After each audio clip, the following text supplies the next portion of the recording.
नमस्कार। राज्य शिक्षा शोध एवं प्रशिक्षण परिषद पटना में आपका स्वागत है।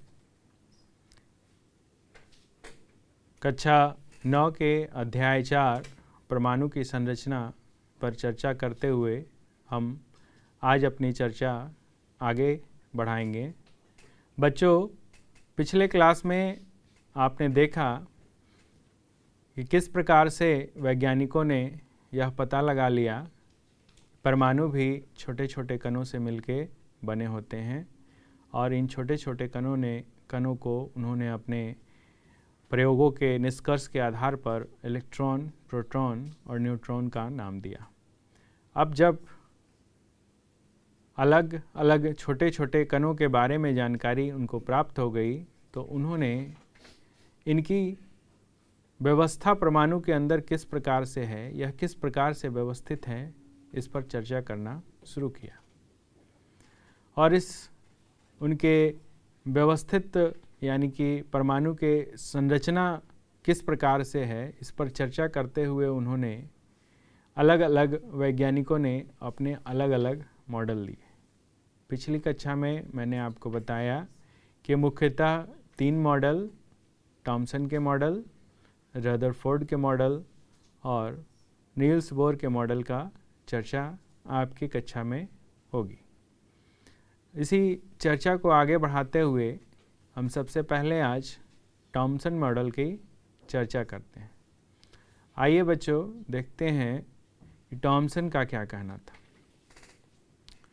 थॉमसन का परमाणु मॉडल, इस थॉमसन ने परमाणुओं की संरचना से संबंधित एक मॉडल प्रस्तुत किया जिसके अनुसार परमाणु में धन आवेश तरबूज के खाने वाले लाल भाग की तरह बिखरा है, जबकि इलेक्ट्रॉन धनावेशित गोलों में तरबूज के बीज की भांति धंसे हैं।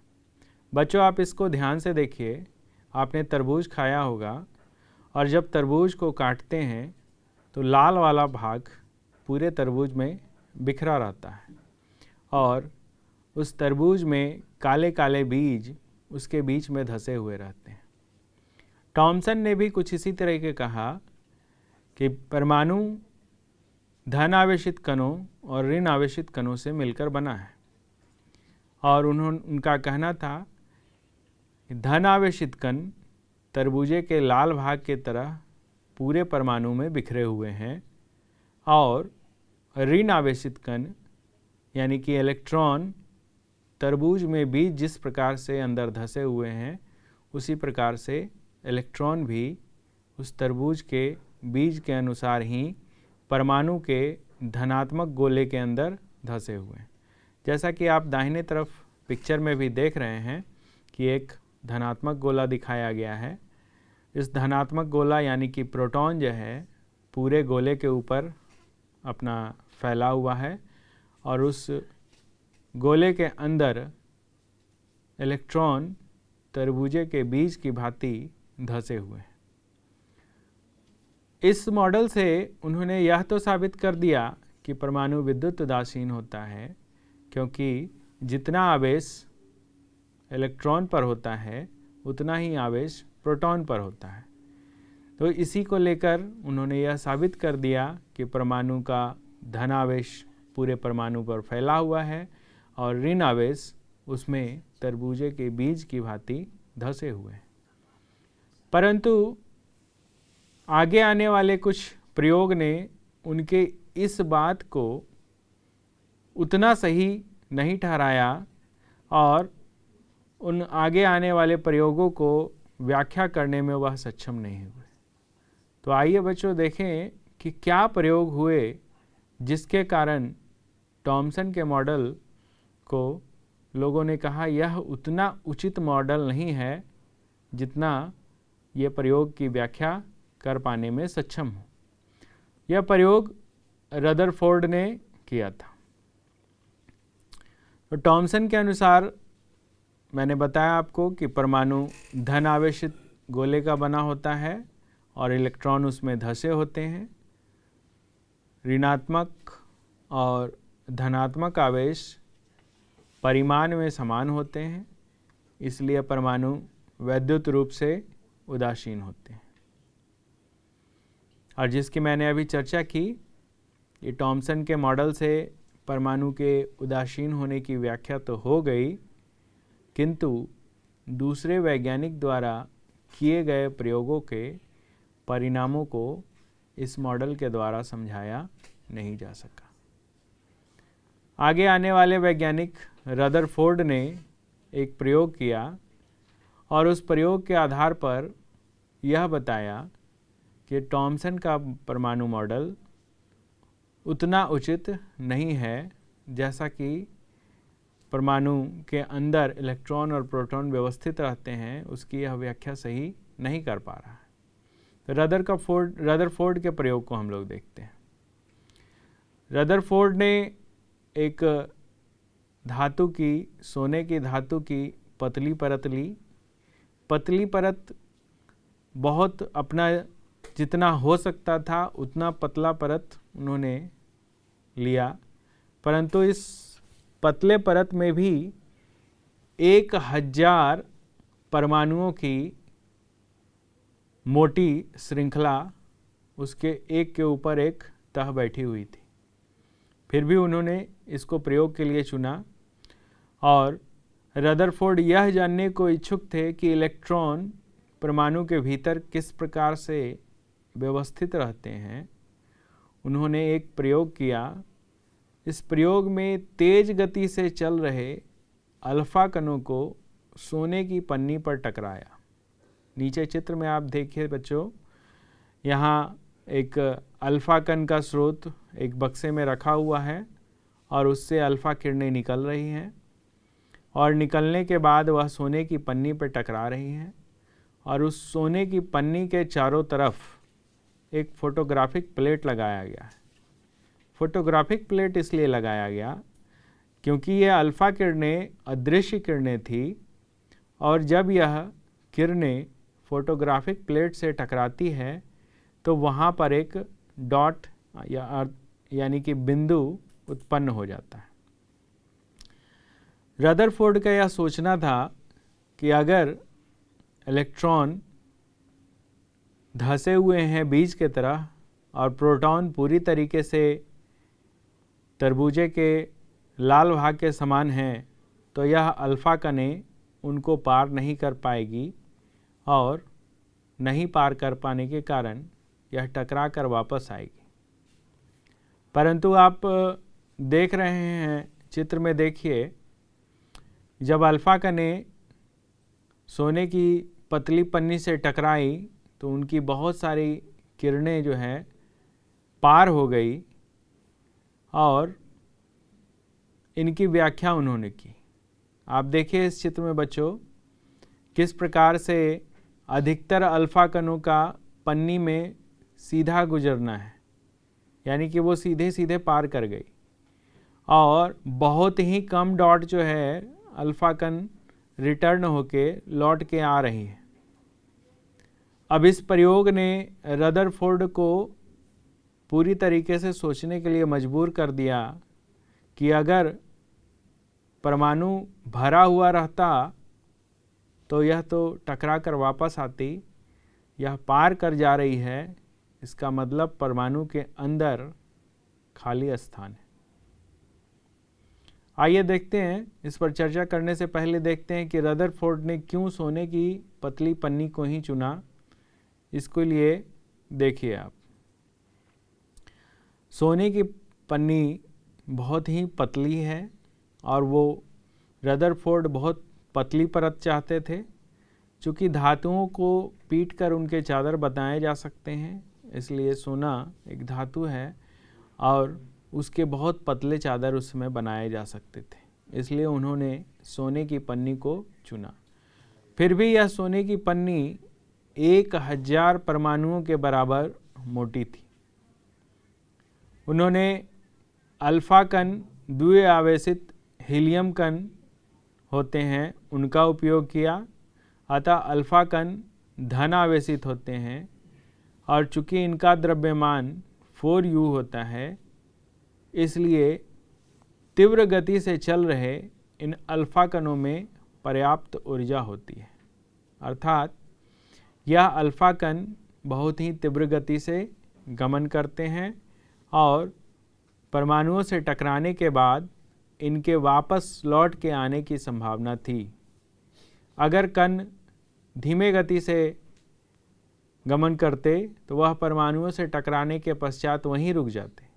इसलिए उन्होंने एक तेज गति के कण की कल्पना की और उन्होंने उसके लिए सोचा हीलियम का नाभिक, या जिसे अल्फा कण कहते हैं, जो द्विआवेशित हीलियम कण होते हैं, उनका उन्होंने प्रयोग किया।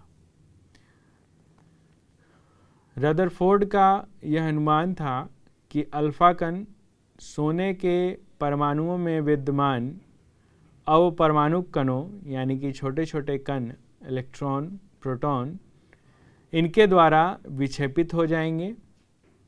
चूँकि अल्फा कण प्रोटॉन से बहुत अधिक भारी थे, इसलिए उन्होंने इसके अधिक विक्षेपण की आशा नहीं की थी। अब अल्फा कण भारी होने के साथ साथ तीव्र गति से थे, इसलिए उन्होंने सोचा कि यह भारी है तो ज़्यादा विक्षेपण इनका नहीं होगा। इन 3 कारणों से उन्होंने सोने की परत को चुना, अल्फा कण को चुना और अल्फा कण तीव्र गति से गमन कर रहे थे और धनावेशित थे, इसलिए अल्फा कणों का बम्बार्डमेंट या अल्फा कणों से उन्होंने अल्फा कणों का प्रकीर्णन करके सोने की पतली परत पर अल्फा कणों को टकराया। टकराने के पश्चात जब फोटोग्राफिक फिल्म को उन्होंने देखा तो उनके टॉमसन के जो विचार थे उस विचार से बिल्कुल ही अलग प्रकार के रिजल्ट यहाँ पर आ रहे थे, क्योंकि टॉमसन के अनुसार अधिकतर भाग भरे हो, परमाणु के अधिकतर भाग भरे हुए हैं, तो अल्फा कणों को टकराकर लौटना चाहिए था, लेकिन यह टकराकर लौटे नहीं। अधिकांश कण परमाणु के उस सोने के पतले पत्थर को पार करके फोटोग्राफिक फिल्म के पास पहुंच गए थे और इस बात का सबूत वो फोटोग्राफिक फिल्म दे रहा था।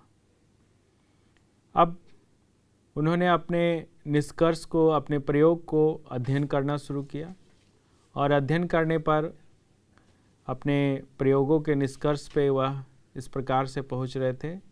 देखिए कि अल्फा कण तेज गति से चल रहे थे और तेज गति से चलने के कारण यह सोने की पन्नी से सीधे निकल गए। आप पिक्चर दिया हुआ है, उसमें देखिए कि ज़्यादा से ज़्यादा अल्फा कण जो है वह सोने की पतली पत्थर को पार करके निकल गए हैं। कुछ अल्फा कण पन्नी के द्वारा बहुत छोटे कोण से विक्षेपित हुए। ध्यान दीजिए, जैसे बहुत कम कोण से विक्षेपण होने वाले कणों की संख्या कम है और आश्चर्यजनक रूप से प्रत्येक 12,000 कणों में से एक कण वापस आया। तो आप वापस आने वाले तीर की तुलना कीजिए। तीर का डायरेक्शन देखिए और डायरेक्शन में आप देखेंगे तो पाएंगे सीधे सीधे अल्फा कण जो गया और वह अपने जाने वाले ही रास्ते पर लौटा है, वैसा बहुत कम है। अधिकतर कण पार हो गए हैं और कुछ कण बहुत छोटे कोण से विक्षेपित होते हुए लौट आए हैं। अब इस प्रयोग से रदरफोर्ड ने कुछ निष्कर्ष निकाला। आइए देखें क्या निष्कर्ष पे रदरफोर्ड पहुंचे। उस निष्कर्ष पे पहुंचने से पहले आप एक क्रियाकलाप ऐसा समझिए कि मान लीजिए बच्चों, आपके आँख पर पट्टी बांध दी गई है और सामने एक ईंट का दीवार है। आपको एक बॉल दिया गया है और आपसे बार बार उस गेंद को दीवार पर मारने के लिए कहा जा रहा है। मान लीजिए कि आपको 10 गेंद दी गई है। आपने 10 गेंद लिया और ईंट के दीवार पे उसको मारा। आपके आँख पर पट्टी बंधी है, आप देख तो नहीं पा रहे हैं, परंतु आप गेंद की दीवार से टकराने की आवाज़ सुन रहे हैं। इस प्रकार से आप देखेंगे कि आपने 10 गेंद दीवार के ऊपर टकराया तो आपको 10 बार गेंद की टकराने की आवाज़ सुनाई दी। परंतु यदि वह ईंटे की दीवार ना होकर तार से घिरा हुआ एक दीवार होता और आपके आँख पर पट्टी बांधकर फिर से आपको गेंद से उस दीवार पे टकराने के लिए बोला जाता, तो उस केस में कुछ गेंद ही आपके उस तार से टकराते जिसकी आवाज़ आपको सुनाई पड़ती और आपके अधिकांश गेंद उस तार के बीच में जो खाली स्थान है उससे पार कर जाते। ठीक रदरफोर्ड के साथ भी कुछ ऐसा ही हुआ था। उन्होंने उम्मीद की थी कि परमाणु भरे हुए हैं, अर्थात अल्फा कण टकराकर ज़्यादा से ज़्यादा वापस आएंगे, परंतु अल्फा कण टकराकर वापस नहीं आए बल्कि वो पार हो गए। अर्थात कि वह ईंट की दीवार जैसी नहीं बल्कि तारों से घिरी हुई दीवार के जैसी थी, जिनके बीच में बहुत सारा जगह खाली था।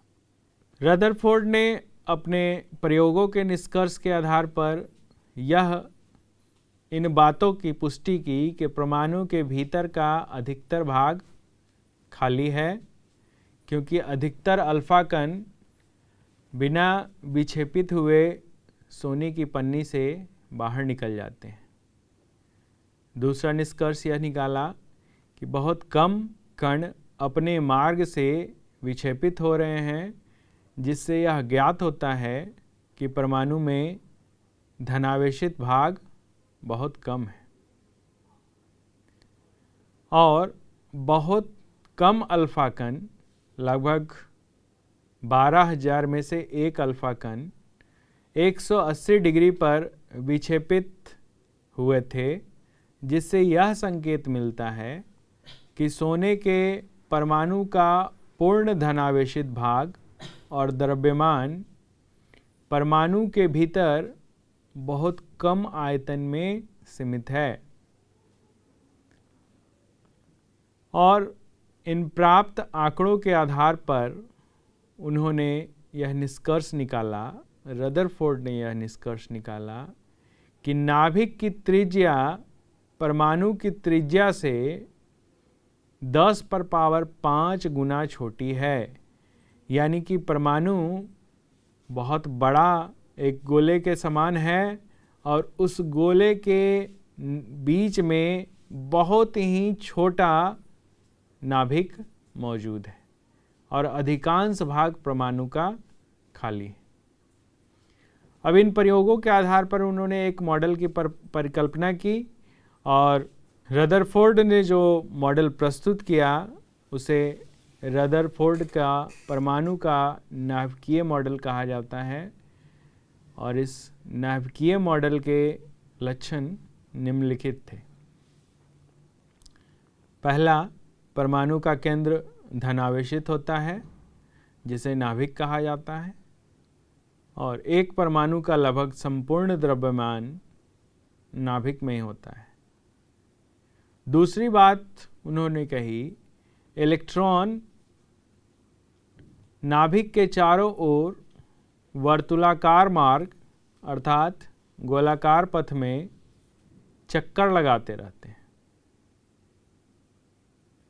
और तीसरी बात उन्होंने यह निष्कर्ष निकाला, नाभिक का आकार परमाणु के आकार की तुलना में बहुत ही कम है, बहुत छोटा है। इसीलिए तो अधिकांश उनके अल्फा कण जो हैं वह परमाणु से होते हुए पार कर गए थे।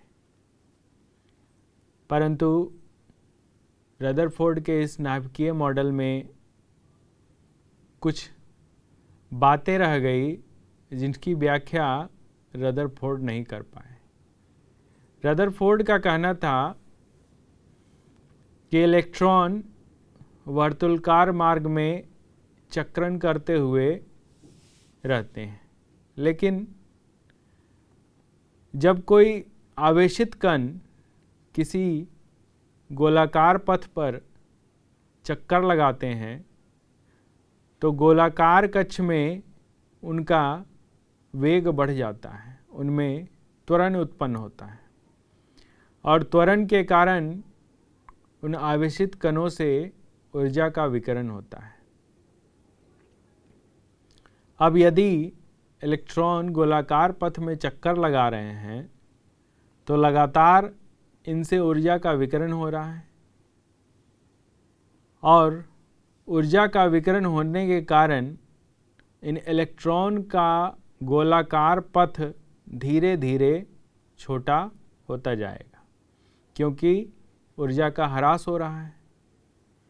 और छोटा होते होते एक समय ऐसा आएगा जब यह इलेक्ट्रॉन अपने नाभिक के पास पहुंच जाएगा और नाभिक में यह गिर जाएगा। जैसा कि दाहिने तरफ आपके जो पिक्चर दी गई है उसमें आप देख रहे हैं कि इलेक्ट्रॉन एक चक्कर लगा रहा है और चक्कर लगाते लगाते इसका गोलाकार पथ जो है छोटा होते जा रहा है और अंत में यह नाभिक से टकरा जा रहा है। अगर ऐसा होता तो परमाणु अस्थिर हो जाता, क्योंकि आवेशित कण प्रोटॉन और इलेक्ट्रॉन दोनों एक जगह पहुंच जाते और परमाणु अस्थायी हो जाते। लेकिन हम जानते हैं कि परमाणु अस्थायी नहीं बल्कि अस्थायी होते हैं। अतः यह कहना कि इलेक्ट्रॉन गोलाकार पथ में चक्कर लगा रहा है, यह रदरफोर्ड उस समय के ऊर्जा ह्रास होने के कारण के सिद्धांत को समझा नहीं पाए। वह यह नहीं बता पाए कि क्यों इलेक्ट्रॉन्स का ऊर्जा ह्रास नहीं हो रहा है और वह क्यों नाभिक में नहीं गिर पा रहा है। तो यह सबसे बड़ी कमी थी रदरफोर्ड मॉडल की। इसी कमी को आगे आने वाले नील्स बोर के मॉडल में दूर किया गया। तो बच्चों, आज आपने थॉमसन का परमाणु मॉडल और रदरफोर्ड का परमाणु मॉडल का अध्ययन किया। अगले कक्षा में हम नील्स बोर के परमाणु मॉडल का अध्ययन करेंगे और देखेंगे कि किस प्रकार से रदरफोर्ड की कमियों को नील्स बोर ने दूर किया। तब तक के लिए बच्चों, आप इन परमाणु मॉडल का अध्ययन कीजिए और अपने एक मॉडल खुद से बनाने की कोशिश कीजिए ताकि आपको यह परमाणु मॉडल रटना ना पड़े, आपको अच्छे से याद हो जाए। आप एक प्रोजेक्ट वर्क की तरह कुछ मॉडल अपने से भी बनाने की कोशिश कीजिए। तब तक के लिए धन्यवाद।